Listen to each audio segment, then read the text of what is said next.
देखिए, अब ये केमिस्ट्री का सेकंड चैप्टर है अम्ल, क्षार और लवण। ठीक है ना। तो देखो, अम्ल पढ़ने से पहले हमको ये थोड़ा सा इसका एक, जैसे वैद्युत अपघट्य, वैद्युत अपघटन, ये क्या होते वो समझना ज़रूरी होता है कि वे पदार्थ जिनके जलीय विलयन में विद्युत धारा प्रवाहित की जा सकती है वो वैद्युत अपघट्य कहलाते हैं। ठीक है ना। और इस जलीय विलयन का उस जलीय विलयन का ये अपघटन हो जाता है, इस क्रिया को वैद्युत अपघटन कहते हैं। ठीक है ना। यानी जैसे ये है HCl का ये एक्वस, AQ का मतलब होता है एक्वस, यानी जलीय विलयन है।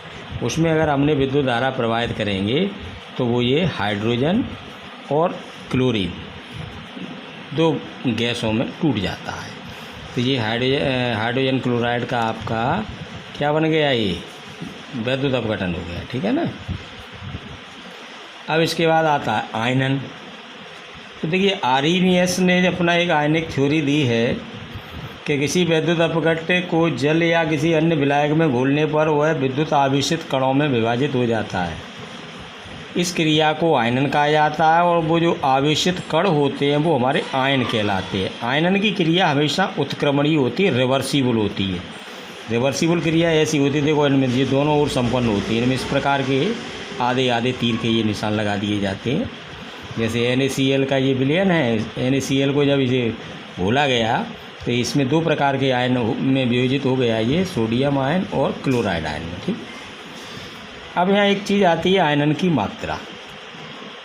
तो किसी वैद्युत अपघट्य के अणुओं का वह भाग जो आयनों के रूप में वियोजित हो जाता है वो आयनन की मात्रा कहलाती है।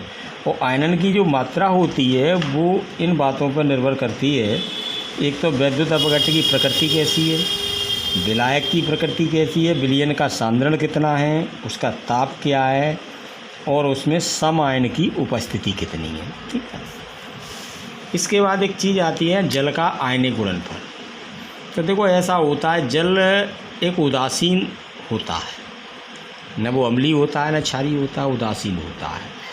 अब जल में दो प्रकार के आयन मौजूद होते हैं, एक H आयन और एक OH आयन। तो H आयन और OH आयन की जो सांद्रताओं का गुणनफल होता है उसे ही हम जल का आयनिक गुणनफल कहते हैं।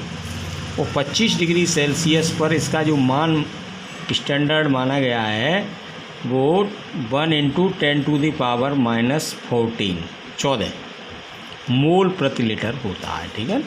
तो इसमें जितने H आयन होते हैं उतने OH आयन होते हैं, ये बराबर बराबर मात्रा में होते हैं।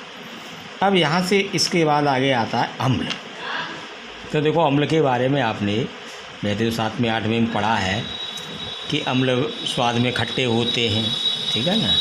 लेकिन यहाँ जो आर्रीनियस की ने परिभाषा दी है आयनन के आधार पर कि अम्ल वे पदार्थ हैं जो जल में घोलने पर H आयन देते हैं। ठीक है ना। जैसे हाइड्रोक्लोरिक अम्ल ऐसे जल में घोला तो ये H आयन और क्लोराइड आयन देता है। ये एसीटिक अम्ल है CH3COOH, इसमें ये एसीटेट आयन आ रहा है, ये नेगेटिव आयन है, और H आयन पॉजिटिव आयन। लेकिन कुछ पदार्थ ऐसे भी होते हैं जो जल में नहीं घुलते, मान लो